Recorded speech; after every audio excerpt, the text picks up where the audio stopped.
The Food Hub as it exists today started about 8 years ago.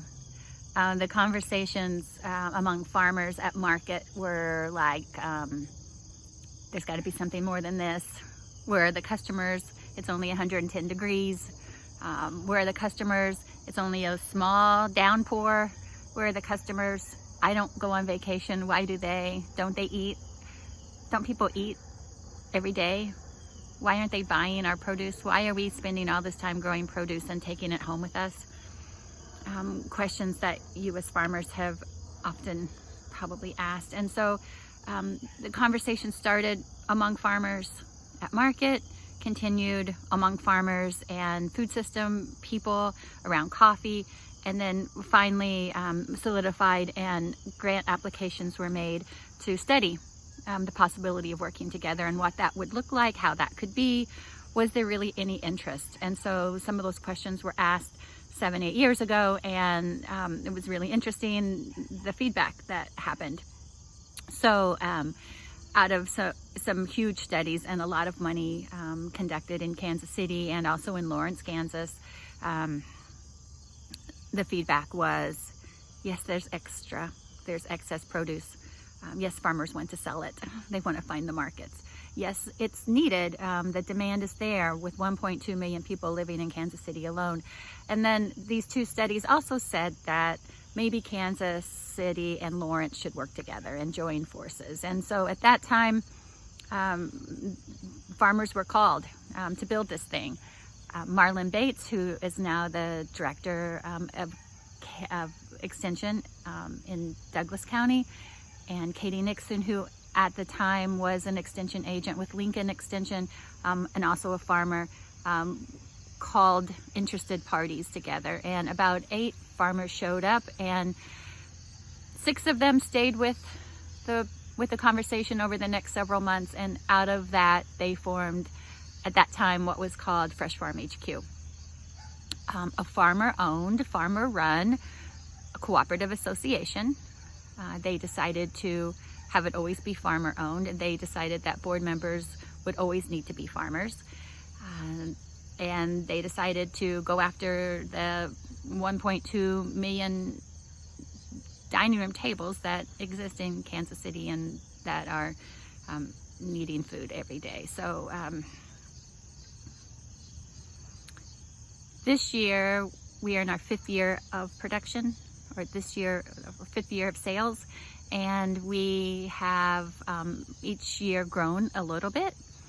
With COVID, we had to flip our whole system, and we created the neighborhood farm share, what you've seen me running around town collecting produce and packing and repacking. But really, we started as an organization going after the middle market. And so we wanted to feed corporate cafeterias, school cafeterias, grocery stores, maybe some larger restaurants. We never intended, and we still hold to that we don't want to compete against individual farmers. The idea is not that we take business away from anybody, but that we're growing the market. We want to get our foot in the door, create a wedge, and then make space for others to come along. That's a quote that I borrowed from Michael Faust, who is a chef in Kansas City and a longtime supporter of local food and an active member in the food system. So for the first 4 years we did that. We sold primarily to corporate cafeterias and some schools. And this year all those sales went away.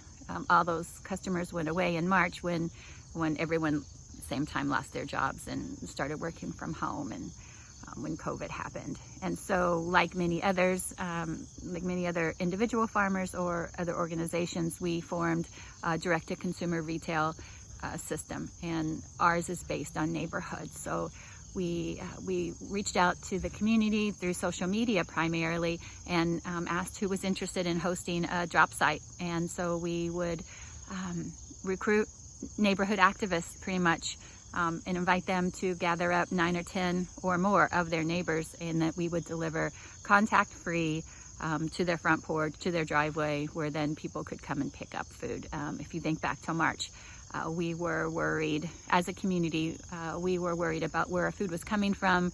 next in a brand new way, and we were concerned about the safety of going into a large grocery store. And so this seemed like a good option for us as a food hub, knowing that we never want to deliver to doorsteps. We don't want to be a home delivery. So it's a good compromise there. It also created a market that didn't exist for us before, and had it not been for a neighborhood farm share, that our sales would have been non-existent this whole month, this whole summer.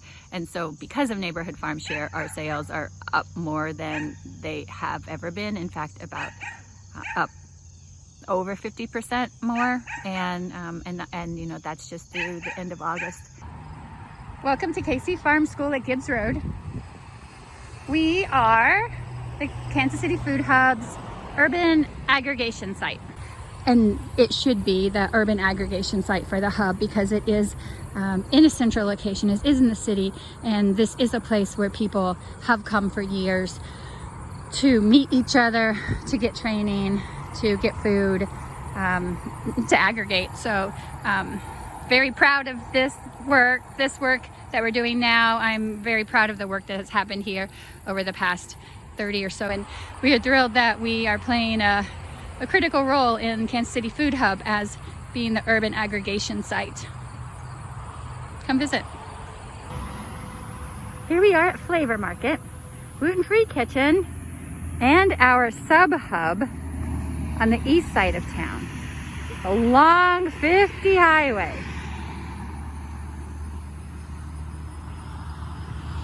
This is the sub-hub building that we use for storage, packing, repacking, and it's connected to the gluten-free kitchen, known as Flavor Market, that's run by Amy Zumalt and her husband Jim, owners of Red Ridge Farm. Red Ridge Farm has been around for years. They're one of the founding members of the Food Hub. They're a certified organic farm just north of here in Odessa. This sub-hub was the first one established, and the idea is that we provide gathering, aggregation places for our farmers who are bringing product from further out. So farmers from further south, from Windsor, their product is all gathered here. Sometimes product from Richmond comes down and is aggregated here in time for our packing and then redistribution. So farmers kind of hopscotch the product into the sub-hubs. This one here in Holden, one over in Olathe at Pat and Rachel's garden, and then our other sub-hub in KCK at KC Farm School.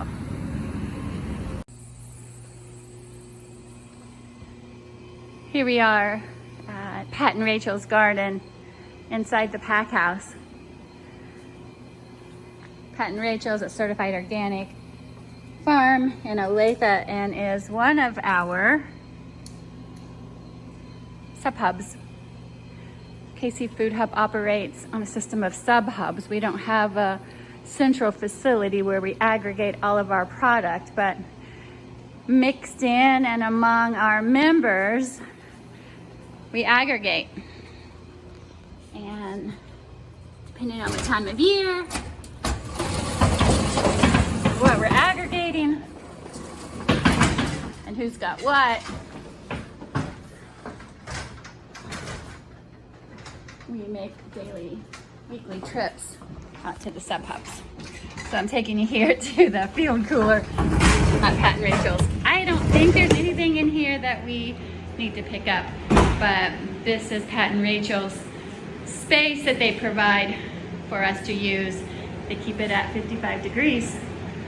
We would keep potatoes or tomatoes, or farmers would drop off their potatoes and tomatoes in this space. And then some of the employees would come and pick them up on aggregation days. So Pat and Rachel's garden, about a 10-acre farm. They also have a certified organic pack room. So they do a lot of freeze-dried items. They jar up their herbs. So many cool things, right? One of the cool things about Food Hub is that we're nobody's primary market. We strive to help farmers find a final or a last sale. This is the cooler. This is our Food Hub product. Just got dropped off today for us to deliver tomorrow.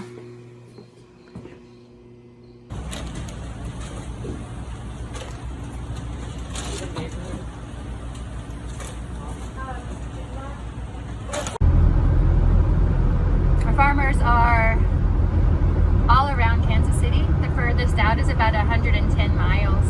And so we spend a lot of time thinking about logistics, a lot of time on the road, and a lot of time planning our time on the road.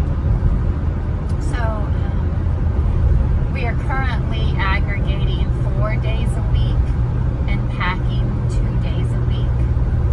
We are packing primarily for our neighborhood farm share, which is anywhere between 150 and 200 members at this point of the season. Our goal is to hit about 500 by peak next season. We also work with Horizon Housing Foundation out of St. Louis. They operate 8 housing complexes for senior citizens in Kansas City, and they're working with us, contracting with us for farm share boxes to go to residents in these housing facilities, and that's another 50 to 100 boxes a week. Since COVID, a lot of our wholesale customers have fallen off, but we are starting to see that pick up again. To schools and a couple of restaurants, we're all seeing a couple of restaurants opening here and there and trying it out. So the orders aren't anything like they were. The corporate cafeterias that we had are nothing like they were. So the Neighborhood Farm Share program was born out of COVID. We devised it in March this year. And the idea is that we were neighborhood activists to pull their neighborhoods together in an effort to bring our local food to them. So similar to a CSA, but not quite a CSA. There's not the participation, there's not the shared risk that a CSA depends on, speaks of really, and I guess even buys into. But the Neighborhood Farm Share are very committed people, and especially the neighborhood coordinator and the drop site host. They work with their neighbors to get them signed on. We do 10-week sessions, and these 10-week sessions are weekly drops at a central location in each neighborhood. At our peak, we had 17 of these neighborhoods. We currently have 11 neighborhoods up and running. We're about to step into our fall session. So we have some neighborhoods that have been with us for 25 weeks now, and we're signing them on. We're signing new ones on, and we're renewing some that we plan to keep going until the middle of December. Farmers have worked so hard this year. If you've been talking to farmers, if you're farmers, you know that we are scrambling to meet every request, every opportunity, and everyone I know has put in double time to meet the need of people who are hungry, as much as needing the opportunity for a sale. I mean, the farmers in the Food Hub have so much heart, and I'm so proud to work with them and to count them as business partners. So headed now to the Chive. An order was missed, and so the Chive is a new restaurant in Lee Summit. I don't know that you would get this kind of service from a larger produce company.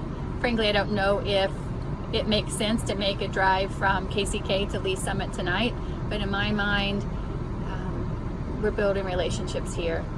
And if I can show this chef that we mean it, we're in it for the long haul, we respect her and her needs, and I'm hoping we're a little bit further down the road in creating the world that we want to live in, a future better than today.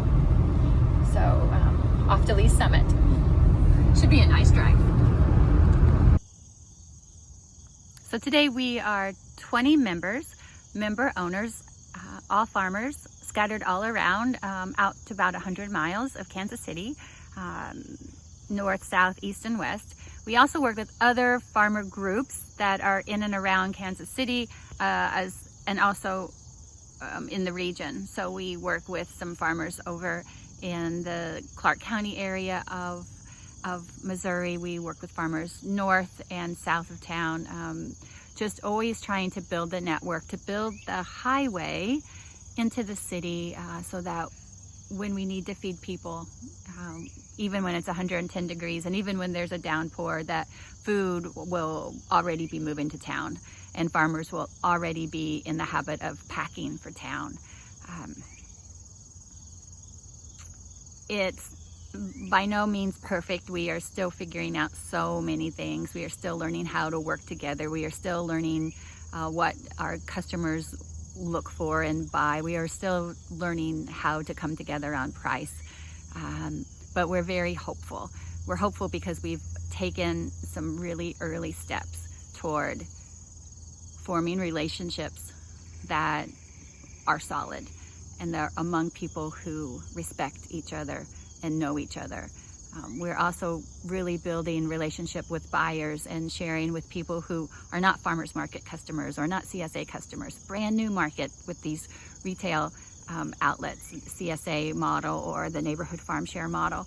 We're building connections and like knowledge with them, like what food really looks like and what the seasons look like and what's available in February and what they may hope for July. And so farmers join the hub for sales, but everyone who has joined the hub has also said they don't want to be out there alone. They really need to belong to a group of people who are working together, who believe in that, who believe in working together and believe that we are stronger when we do, and who are hopeful for the future and who are stepping up to meet the opportunity of the future.